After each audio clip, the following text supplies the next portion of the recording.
All right, good evening, everyone, and welcome back to another great episode of the Dunnigan Mott Music and Movie Podcast. And today we're going to be tackling some Southern rock as we talk about Molly Hatchet's 1984 album, The Deed Is Done. But before I go any further, with me as always is Mr. Stephen Mott. How you doing, Stephen? Great with brother the Jake Z drummer. All righty, so this album, I love my obscure albums that I like to do a lot of times on here. This is one of the definitions of obscure albums, and this represents kind of a band changing their whole musical direction up a good bit to try to be more appealing to the mainstream audience. So I have my theory about this album. I'll talk about a little bit later. So I'm not going to get there right exactly now. So by this point, with Molly Hatchet, they had been through several lineup changes. So the first two albums were the original lineup, and then with Beating the Odds, they had a major lineup change when their lead singer left. So Jimmy Farrar came in, who had a drastically different vocal styling than the original Danny Joe Brown. He came in, he did two albums with them, and then when 1983's No Guts, No Glory came out, they were then faced with another lineup change, which actually brought back Danny Joe Brown, but Bruce Crump, the original drummer, and Banner Thomas, the original bassist, both left and were replaced by B.B. Borden and Riff West. So after that album, they went out on tour. Steve Holland, one of the original guitarists, one of the three members of the Guitar Army in the band, he left and was replaced by Danny Joe Brown band keyboardist John Galvin. And John Galvin had already kind of been in the band on the previous album, No Guts, No Glory. He was pretty prominent on there as a session musician. He played a lot of keyboards on that album. And he then replaced Steve Holland after that tour, or maybe during the tour. I've seen conflicting things. I've heard after the tour, I've heard during the tour. Not too sure on that.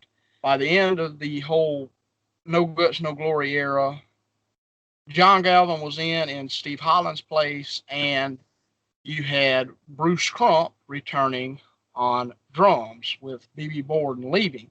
So to round out the whole lineup, you had Danny Joe Brown on vocals, Dwayne Rowland on guitar, Dave Lubeck on the guitar, Riff West on bass, John Galvin on keyboards, and Bruce Crump on the drums. So that was six members of the band right there. And Steven, are you having any trouble keeping up here? Not at all. So, as you can tell with my long, drawn-out rant that I've been trying to put together even before this episode was recorded, or my long, drawn-out tangent here, this band had been through a lot of lineup changes leading up to this album.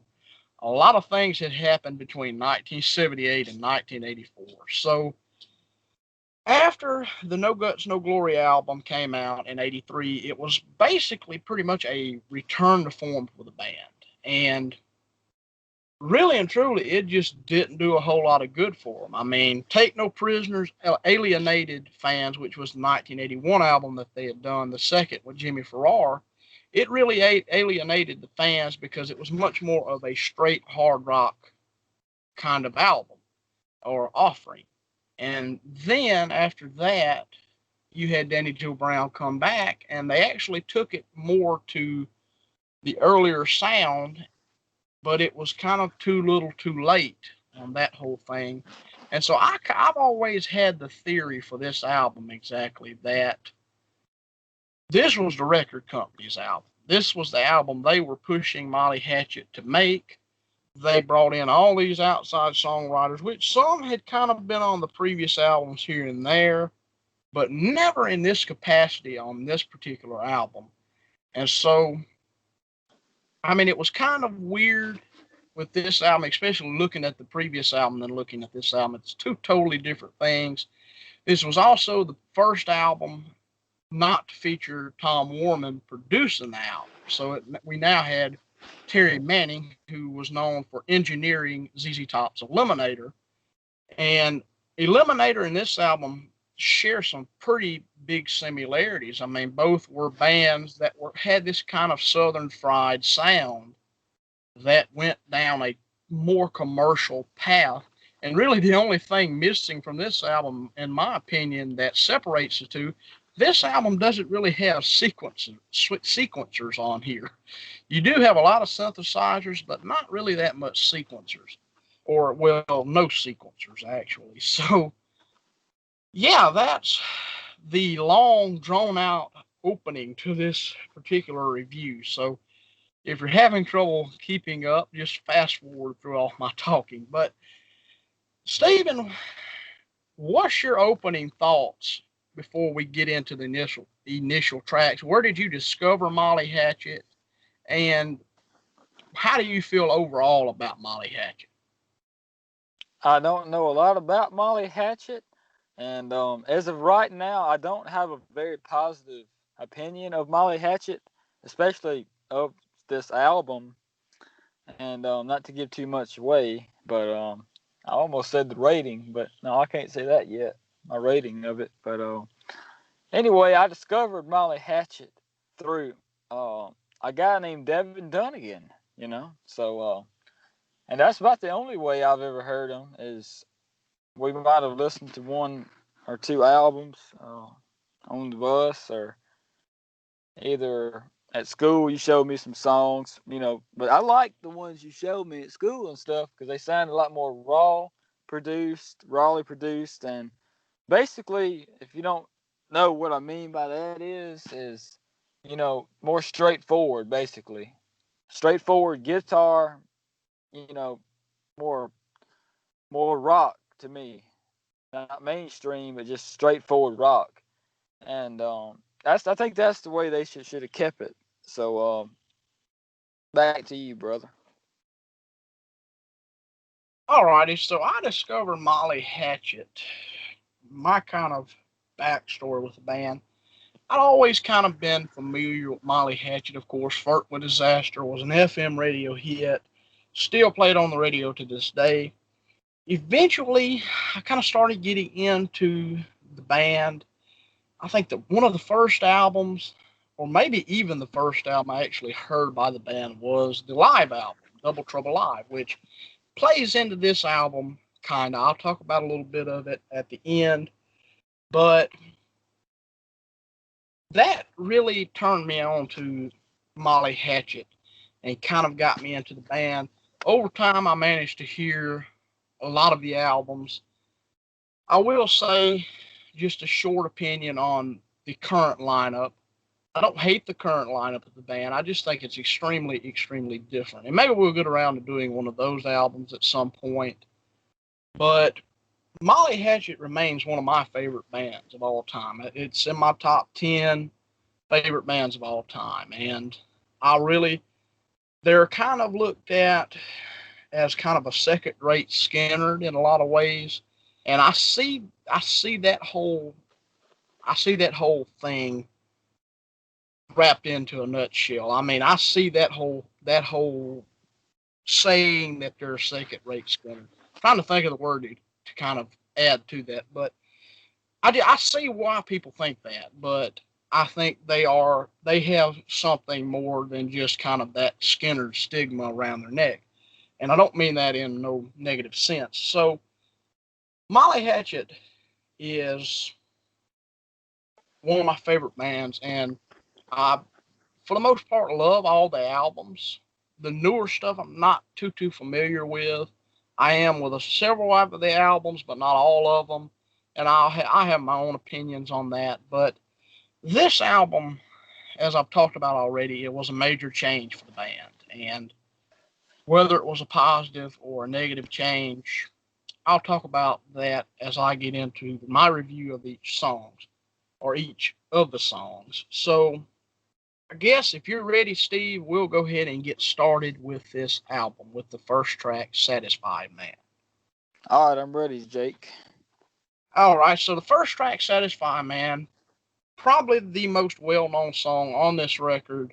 A video was made for it, and the video is kind of a cheesy '80s video, but it's fun to watch. I mean, it's you can find it on YouTube. It's just basically it shows it starts out with kind of a actually a instrumental that's later on this album kind of seeds into this song and the video. Then you've got the band performing in the club. Then this fight breaks out. Danny Joe Brown jumps off the stage and tackles them, and then just the figure off the front cover comes in and throws the axe, and then Danny Joe Brown gets on a motorcycle with the figure, rides out through town, and then the figure's later revealed to be a beautiful woman. So that's the video for the album. I've always enjoyed this song. I think it's earned its place in the greatest hits of Molly Hatchet. I like this track quite a bit. I think it's a fun song. It was later featured on the live album Double Trouble Live, and I'll get into that whole thing, like I said earlier, at the end of the review. So overall, I think Satisfy Man is a fine opening track, and that's kind of my take on that song. So definitely deserves to be one of their greatest hits. It was later on the greatest hits, but not the original. It was on the reissue. So yeah, I think it stands the test of time, at least for me, and it has its place in Molly Hatchet's history and deserves to be on their greatest hits record. So that's all I have pretty much. Feel like I have something else to say, but if I remember, I'll talk about it after Steven talks about this song. So what's your thoughts, Steve? I'll just keep it short. I think this one should have been a little less commercial sounding, but I think the commercial sound compared to the rest of the album fits this one a little better. And I think this one is still kind of average.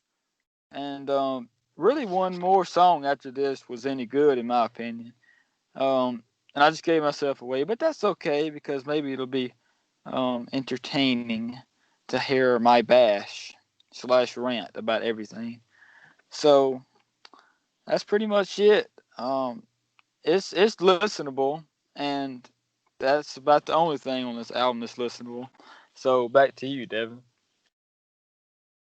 All right, and the thing I was actually going to say is that I'm not going to spoil it just yet. I'll talk about that a little bit later.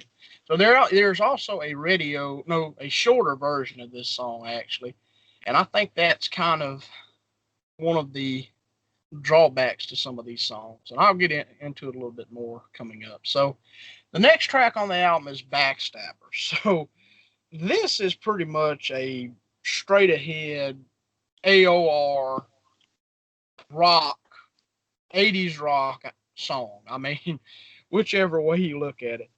I think toward the end of the song, it gets a little too repetitive. It used to bother me kind of, but it doesn't really bother me that much now. I think it's a fun song overall. It just kind of drags on here and there. And that's one thing I will say with this album. I think this album's sequence terrible. I think Satisfy Man was a great opening track, but I think it even could have been moved around, and I think this album should have been shuffled and kind of resequenced. And I've actually made a resequence of this album. I'm not going to talk about it because I mean, who gives a crap really? But I mean, overall, I think Backstabber's a pretty good song. Never performed live. There was quite a bit of this album actually performed live on the tour, and I'll talk about those songs. First being Satisfied, man. Of course, it was the hit. So that's my opinion. I think Backstabber is a good song. I think it runs just a little bit too long. Same with the previous track, Satisfy, man. I think it runs maybe a little bit too long with the chorus at the end of the song. So, Stephen, what's your thoughts on Backstabber? Well, um, I think it's very average sounding. It pretty much sucks altogether, and not good at all. So I think it was trash. Shouldn't have been on the album, but it fixed the album. Um, and that's pretty much about it, brother. Back to you. Okay, so we then go to the next track on the album. She Does. She Does. So this is a 6 minute 14 seconds song. To me, this is the closest they get to the original Molly Hatchet sound on this record. I love this song. I love all 6 minutes and 14 seconds of it.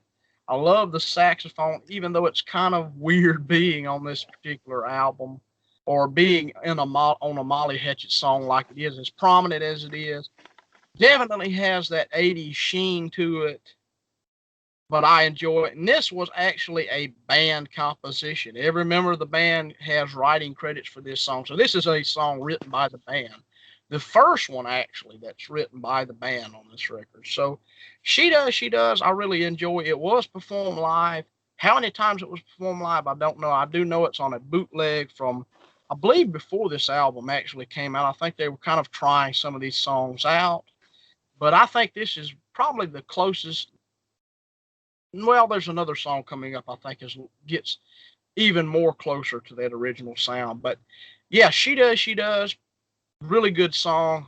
Probably my favorite track on the record. So, Stephen, what's your thoughts? The rhythm is very repetitive, and it gets old very shortly after starting the song, listening to it. And you said that the band wrote it and the songwriters or whatever. Well, and you said they got on the other songs they got some other songwriters. Well, that didn't work either. Um, they need to try something different. That's all I can say. It sucks all together. It's just too. It's just there's not much context to it really, and it's like they took it. It seems to me like they probably took a started with a drum beat, and then just played the first thing that fit over that drum beat and just kept going with it. And that's probably kind of the mantra of this whole album for their songwriting thought process is a couple of them kind of sounded like kind of reminded me of some other rock songs, and not saying this sounds classic, but it kind of reminded me of some other classic rock type songs. The rhythm and stuff. I think they started with that rhythm, and like started with the drum part, if that makes any sense first, and it didn't turn out that well, and they shouldn't have done it obviously because it sucked. And I'm probably going to say suck at least 64,000 times during this whole podcast. So just be ready for that. But anyway, back to Devin Dunnigan the Great. Alrighty, so I will say right quick before we do move to the next track, and I kind of touched on it about Terry Manning. I think that every song on here with a different production and a different arrangement, I think all of these songs could have had potential to be something more classic sounding. So that's just kind of a side note I just wanted to say. I think the production kills this record. I think the drum sound on this album sucks. I don't know whether it was recorded on a drum machine or if it was just a lot of processed drums, if it was just triggers, what it was. It sounded a lot like triggers at some points. And I think that sometimes when he's doing rolls on the snare and the toms, they kind of run together at points. So production's a major drawback for me on this record. So the next track we'll get into here is Intro Piece. So this is like a 1 minute, it says 1 minute 16 second song on Wikipedia. I mean, Wikipedia, true or false, whatever the case may be here. But it was solely written by John Galvin. This was a John Galvin composition on the keyboards. This was the thing I was talking about earlier with Satisfy Man. This was kind of a prelude into Satisfy Man in the video version. I like this track. I mean, it's kind of stupid that it's like a 1 minute 16. It's kind of pointless. I mean, I look at this like I look at a lot of the Jeff Nichols instrumentals on the Black Sabbath albums, like E5150 or The Dark or Stonehenge or something like that. and I don't hate those tracks. I'm kind of like, I feel this could have. I'm glad it is a separate track from the next track. I do like that when they separate it out like that. But I don't hate it. I think that it was an interesting composition, but yeah, kind of pointless. But I still, for what it is, for the sake of the album, for the mood of the album, it's okay. So, Steven, I think I've already kind of got your opinion prior to recording. So, Steven, I'm gonna let you take this song and tell us what you think of it. And take it to a much darker place. Oh, it was it was stupid and shouldn't have been on the album at all.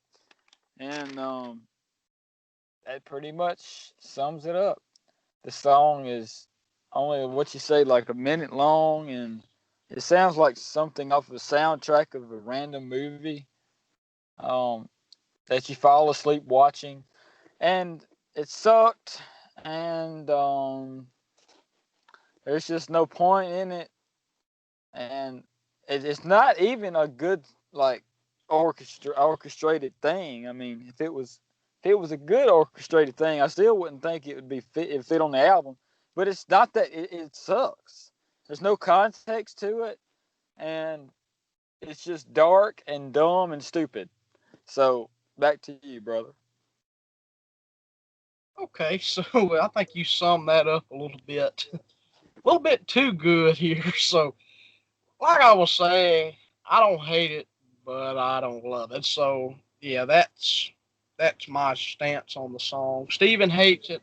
I'm kind of meh. It's okay. It's not great. So, then we move to the next track, "Stone in Your Heart." So, this is another one that I think it's one of the best songs on this record.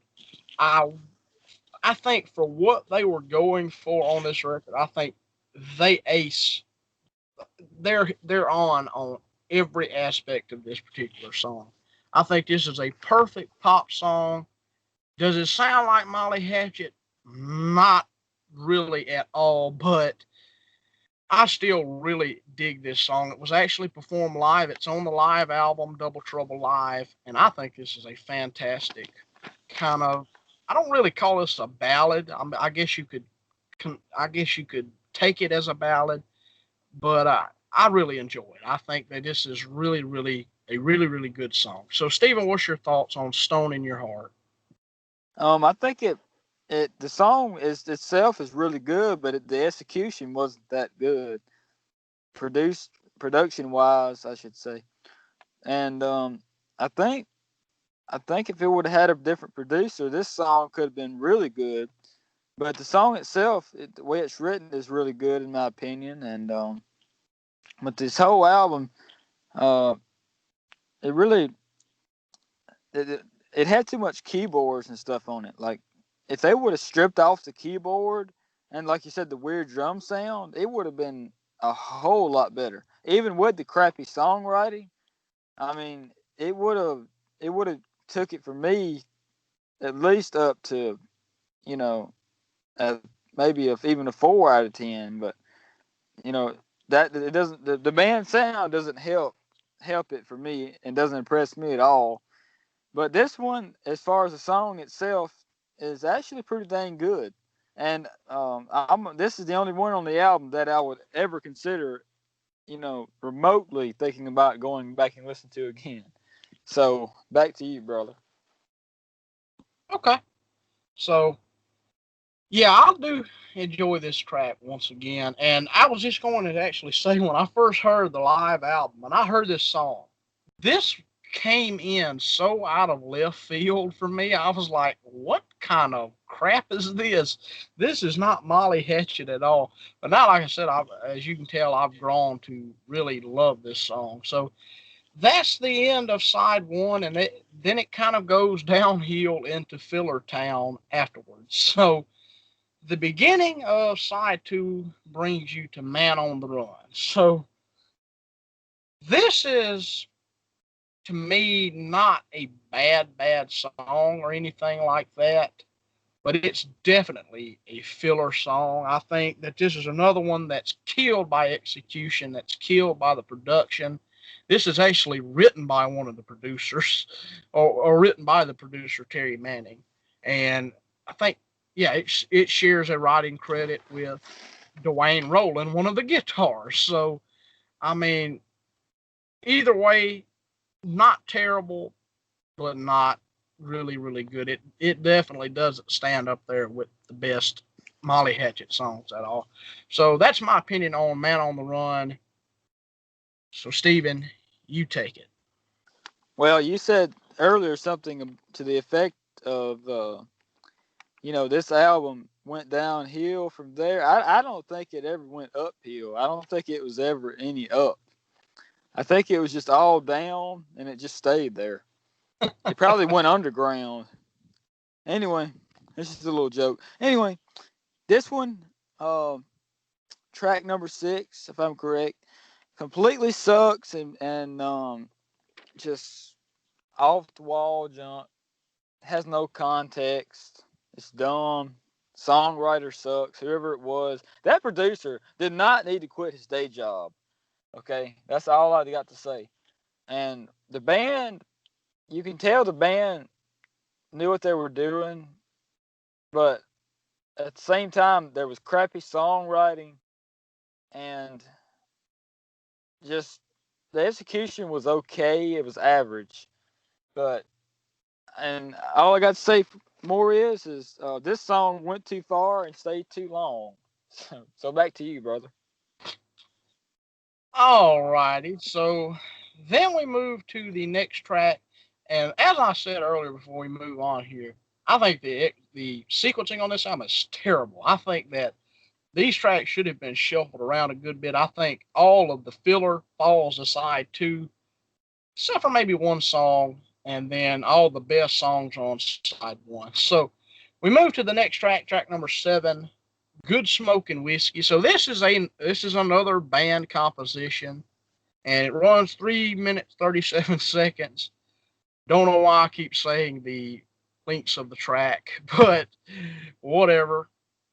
Just a review here, but Good Smoking Whiskey is another one. I think in a altered arrangement could have been a good classic sounding Molly Hatchet track, but this is another one that kind of I don't want to say it sucks or anything, but it's not that great at all. So yeah, Good Smoking Whiskey. It's a kind of a middle of the road track on the album, but yeah, it's not the best thing in the world, but not the worst either. So Steven, you take this track. Well, guess what? I will say it sucks. It sucks, and the riff is too the riff is too simplistic, and it seems to drag on forever, endlessly. It's like a loop. It's like they took something, the drum beat, and just looped it over and over, and the guitar part, and looped it over and over and over again, and it just, no, I don't know. It just could not. I could not grasp it at all, and has no context. It just sucks, flat out. There's nothing good about it. So back to you, brother. Alrighty, so then we move to the next track, I believe track number 8, Heartbreak Radio. So I believe this is a cover of another track, or I think this is a cover of another artist song. I do see that it's Troy Seals. I believe Troy Seals did some co-writing with Clapton actually, or wrote some songs that appeared on some Clapton. Now I want to say he wrote Black Rose that was on another ticket. If I'm not bad wrong, I believe I remember seeing that. Frankie Miller is another writer on this song. I don't really know who that is. So I've seen this in another place that it was kind of a cover, and I've actually seen another version of the song on the internet. But getting on with the review here.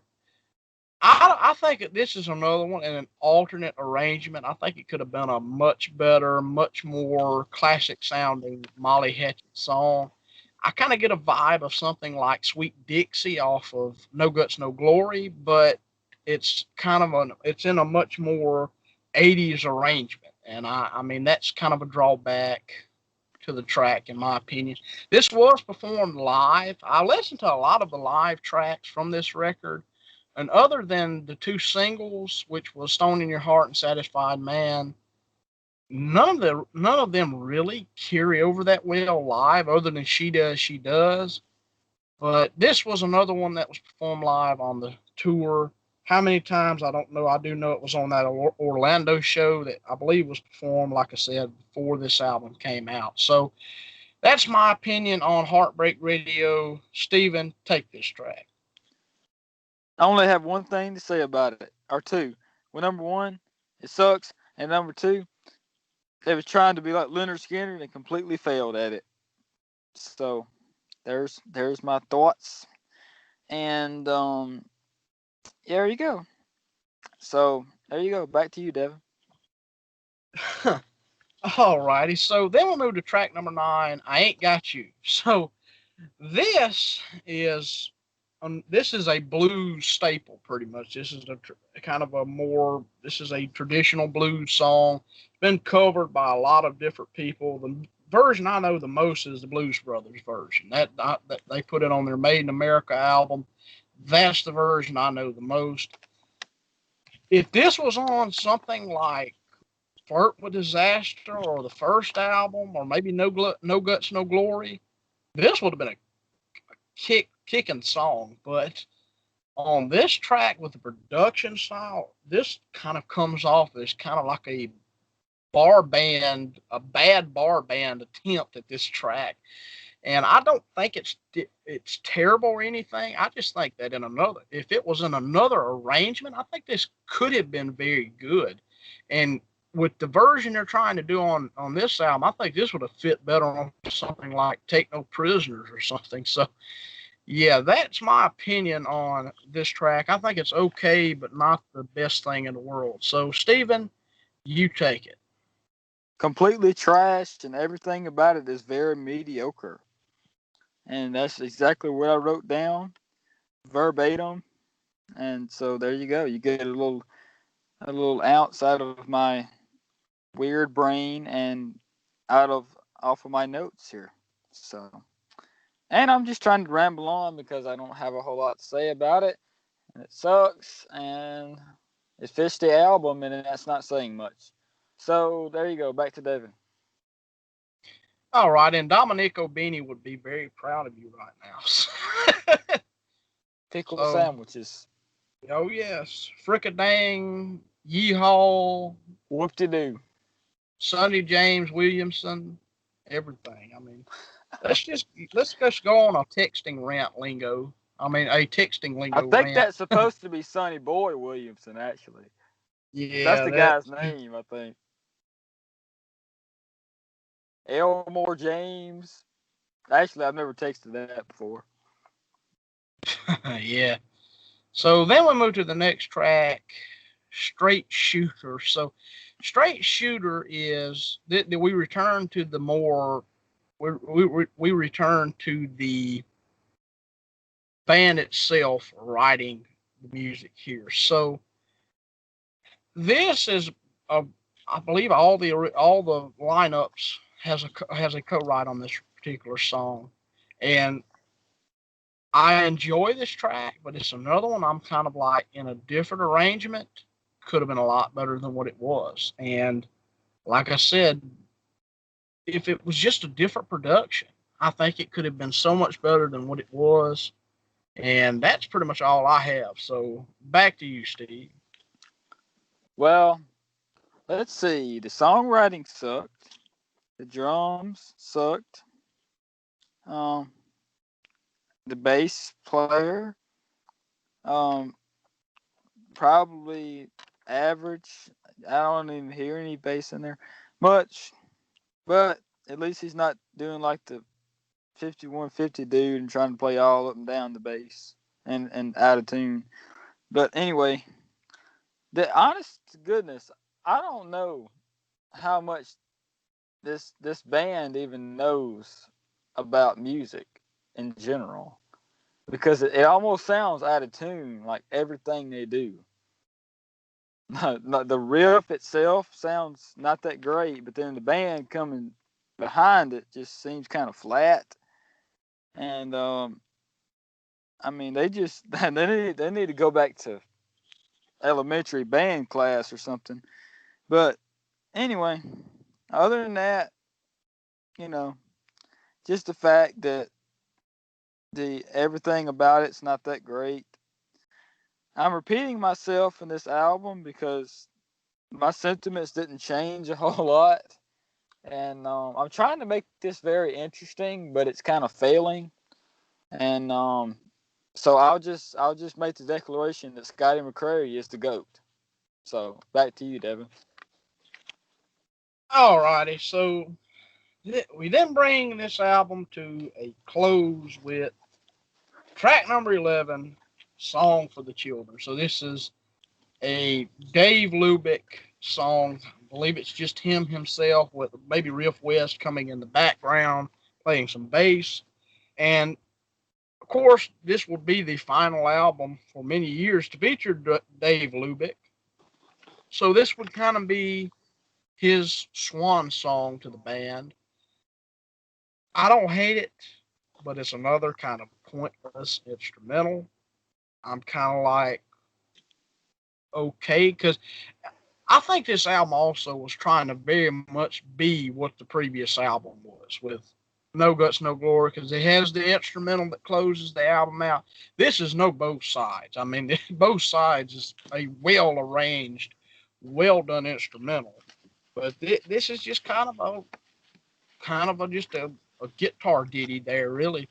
And I don't hate it or anything like that. I just kind of think it's kind of pointless. And I that's one I've always kind of felt. I felt Straight Shooter should have closed this record. But, I mean, this one does. Not bad, but not the best in the world either. So, Steven, back to you. What's your thoughts on Song for the Children? Well, it was not great. I like the guitar part in it and stuff, the sort of riff, but I almost thought they could have added some lyrics to it, you know. But they just kept it, and what they did after the original initial intro, after the original intro, it went to crap. But if they would have stuck with the concept of the intro, it would have stayed pretty decent. And and it seems to me like they're trying to sound like the Allman Brothers. So that's an interesting. That's the first time I usually do a lot of that. You know, saying they're trying to sound like this or this sounds like that. I didn't do much of that this album, or you didn't either. I don't think. But that's one for you there. On the last track. So that's about all for that track, brother Jake. Brother Jake. So back to you. All right, and that's an interesting context. I've never really thought that it does kind of sound like Allman Brothers in a way.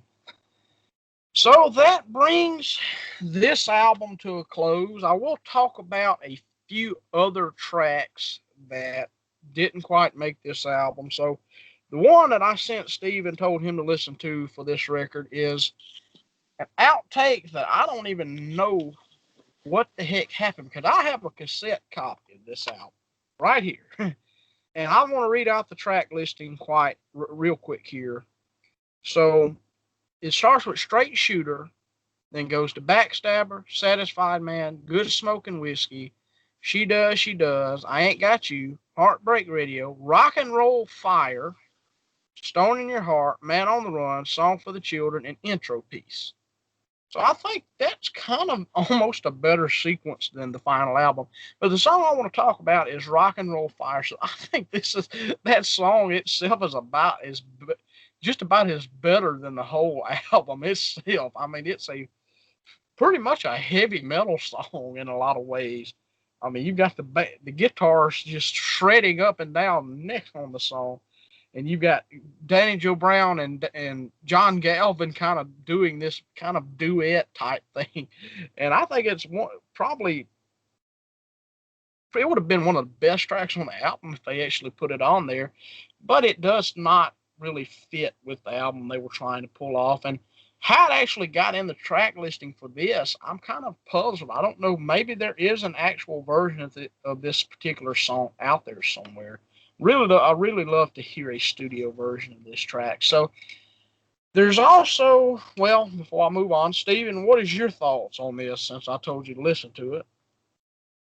Well, like I told you earlier, it was before the podcast started. I would like to point out to for people not to be confused, but anyway, because we sometimes we talk an hour before the podcast, but anyway, we well, I think that this one was very very interesting, and I think Molly Hatchet tries to go in all kind of different directions and stuff, and I don't really know if it's a good thing, to tell you the truth.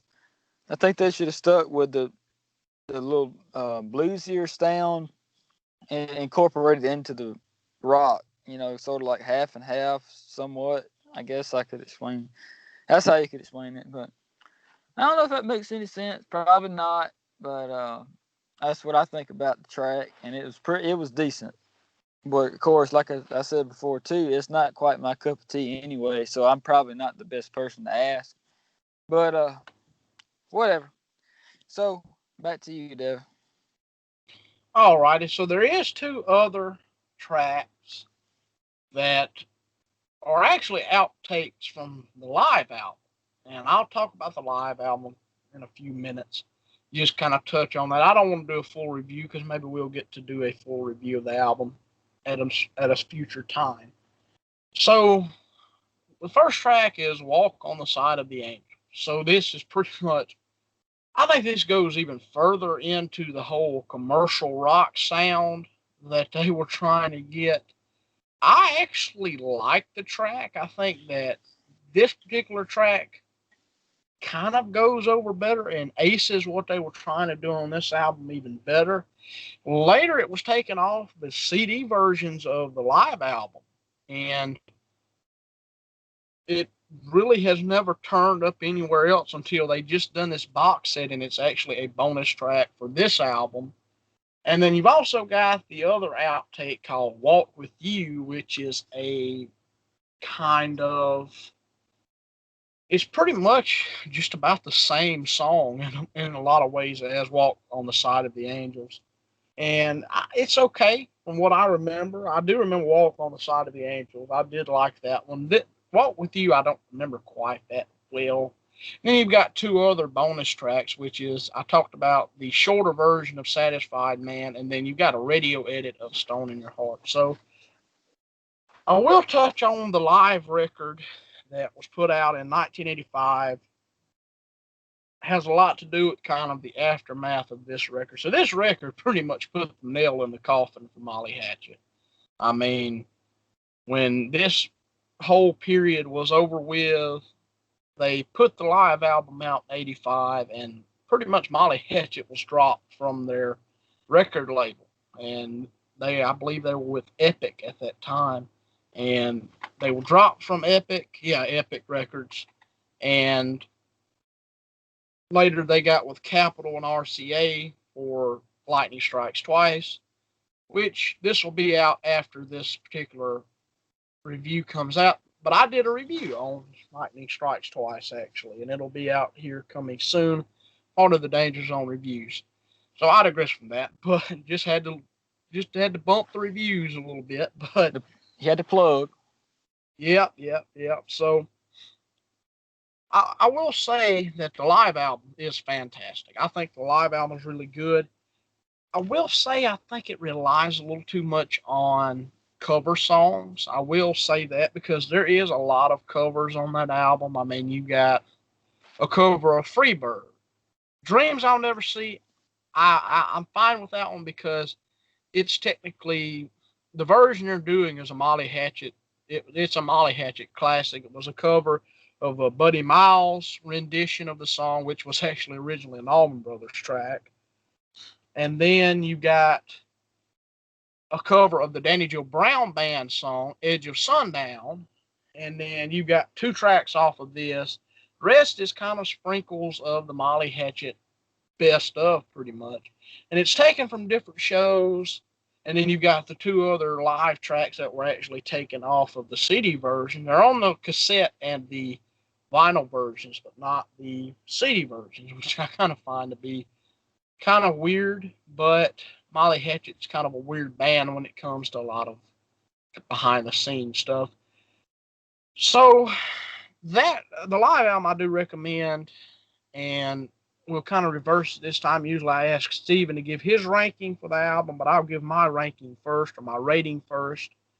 So in closing, I think this is a good album. Like I said, I just think the production kills a lot of it. I think Terry Manning was a wrong choice. They should have kept Tom Warman. He would have got that more natural sound from the band and more organic sound.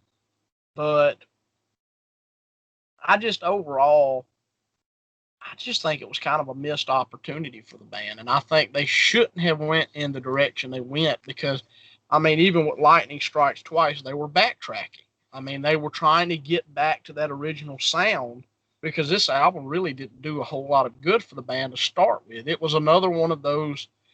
It seemed like the record company second guessed the band because they thought the band needed a hit, and then it kind of alienated the fans, and then at the end of the day, it killed the band altogether. So this would be the final with Dave Lubeck until Warriors of the Rainbow Bridge, which is one of the more current albums, and that was in '05.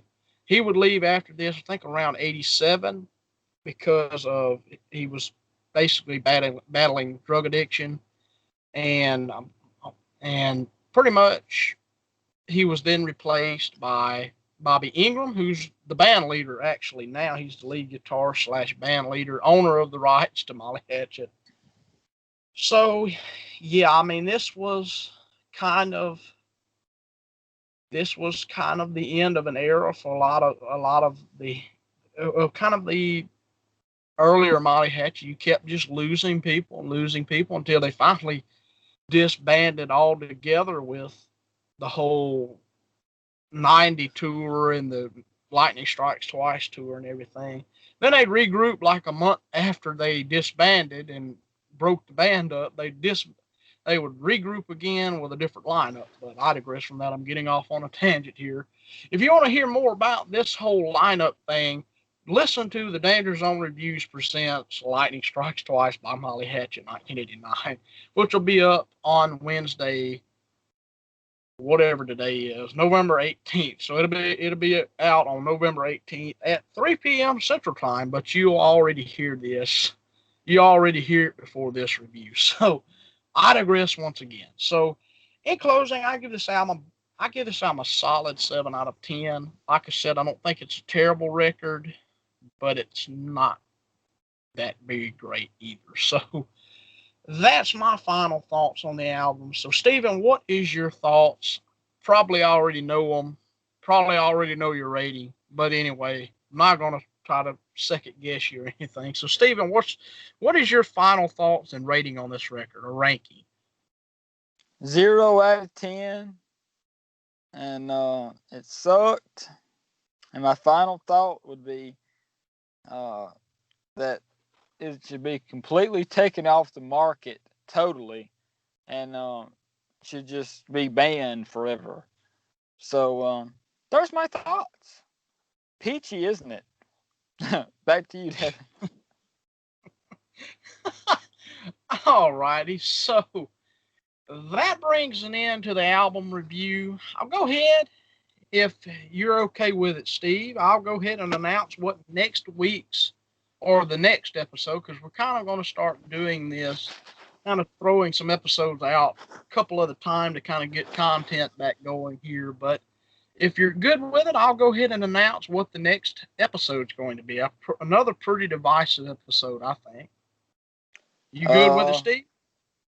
Yeah, I'm good. I don't see why not. All righty. So next week, we're actually going to be talking another Southern rock band. So this may kind of turn into kind of a Southern rock themed month or whatever. So we're actually going to be talking Lynyrd Skynyrd 1991. So Lynyrd Skynyrd 14 years after the plane crash. So that's going to be a very interesting review. A lot like this album, I have my opinions on that particular record. as well. I'm very interested to hear Steven's because he's had some thoughts on this period as well. So just stay tuned for that. It'll be out pretty soon. So I want to get in now to picks of the week, movies and or music, and then we'll start wrapping this thing up here. So the album I'm going to pick, I'm going to kind of swap it up once again. I'm going to go first this week. My album of the week is actually going to be a relatively obscure Black Sabbath record, and that is Cross Purposes. So I've kind of been getting back into the Tony Martin era of the band. So Tony Martin was the singer after Ozzy, after Dio, after Ian Gillan, after Glenn Hughes, after Dave Walker, after Ray Gillan, after who Ron Keel, David Donato, Jeff Fenholt, whoever. So he was the singer after that whole list of singers and official singers, whatever you want to call it. That's a whole other topic for an episode. So he was a singer after all those. He was the longest serving sans Ozzy or Dio. I believe he served longer than Dio as Sabbath vocalist. I think he served longer than Ozzy for a while, but Ozzy's now surpassed him after the reunion and everything. So, yeah, I recommend Cross Purposes. It's kind of to me, and at least for me, Dehumanizer Part 2. And they recorded it in 93, but they were kind of trying to sort things out legally for an Ozzy Osbourne led reunion that never happened. So they threw this album out, I believe, in January of 94. And it's a great album. I mean, Eyewitness, Cross of Thorns, Psychophobia, Immaculate Deception, Virtual Death, Hand That Rocks the Cradle, Evil Eye, which has some co-writes from Eddie Van Halen, actually, rest in peace. And I mean, overall, it's a really fine album. Even the bonus track, What's the Use, is really good. So, yeah, I would totally recommend that album. It came out after the whole debacle of the Dehumanizer album. It was the fourth album to feature Tony Martin, four out of 5 albums.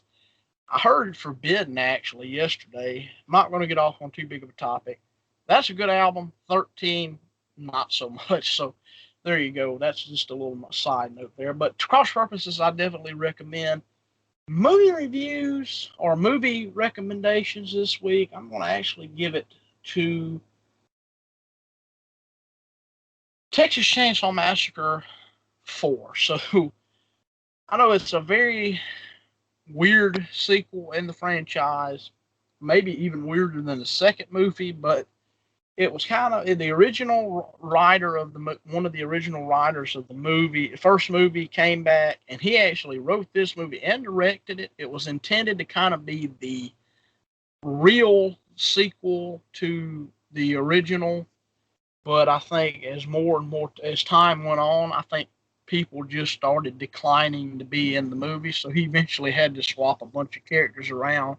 So spiritually, a lot of those characters are supposed to be characters from the first movie that just had to be rewritten after the actors declined and appeared. So it's got 2 different cuts: the Return of the Texas Chainsaw Massacre cut, and then it's got the Next Generation cut. I've never seen the original Return cut, but I love the Next Generation cut. I think it's a cool movie, very 90s film. One of the first films for both Matthew McConaughey and Renee Zellweger. So definitely a cool watch, depending on if you dig these type of movies. If you like weird, crazy, kind of so bad it's good horror films, just something very entertaining, definitely watch this movie. So that's my pick of the weeks as far as music and movie goes. I almost said Dehumanizer, but Cross Purposes, Black Sabbath, Tony Iommi, Tony Martin, Jeff Nichols, Geezer Butler, who stuck around from the Humanizer album. Another footnote. And you had Bobby Rondinelli of Rainbow on drums. And then 1994s, 95s, and 97s, because there's so many different releases for it, Texas Chainsaw Massacre and the Next Generation. So after a long, drawn-out tangent, Stephen, what's your picks of the week? Mine's not going to be near that long. Probably not even a quarter. So anyway, I had a chance to think of mine though that on that long tangent. So my choices is going to be for music. You need to go listen to Scotty McCreery. He's the GOAT. And also, he's coming out with a new album. Anyway, and sometime in the near future, I don't know. And also, go watch The Shining. um, I don't know. That's just some crap I come up with just now. So there you go. It gives you a look once again into my creative and odd mind. So back to you, Devin.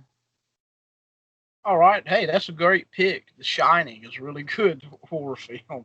It's extremely long, but I love it.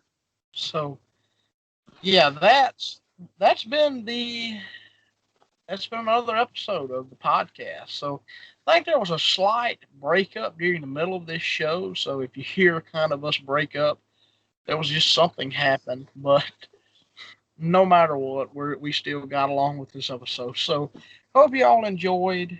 This has been once again another great episode number 17, if I'm not bad wrong, of the Dunnigan Mott Music and Movie Podcast. The deed is done, Molly Hatchet. So we'll be back next time with a brand new episode of us reviewing 1991's Leonard Skinner, 1991. So God bless you all. Thanks for watching. And like, comment, subscribe. Hit the notification bell in the corner to get all notifications. And also follow our various social medias or YouTube accounts. The Solicitor, Stephen Bryan, Devin Dunnigan, this page or this YouTube account, which is just the title of the podcast. We have a regular Facebook page as well as a Facebook group, which is both called the Dunnigan Mott Music and Movie Podcast. Go follow that. So, yeah, we're moving up in the world. We have a whole entire backlog of episodes on YouTube, on this YouTube page, and we have a bunch of different stuff on the Dunnigan Mott Podcasting Network, which is on Anchor.fm. Need to get back on top of putting some episodes on there, as I said in the prior episode. So, yeah, definitely, this is an interesting album. If you haven't heard it, check it out. If you like it, let us know in the comments of the review itself. So, yeah, whatever you think of this episode, let us know. Like and just leave a like on the whole video. And as I was saying, thank you for watching. God bless you all. Stay safe in this world. And as I always say at the end of each review, Stephen, take it away. See you next time. All righty. Bye bye.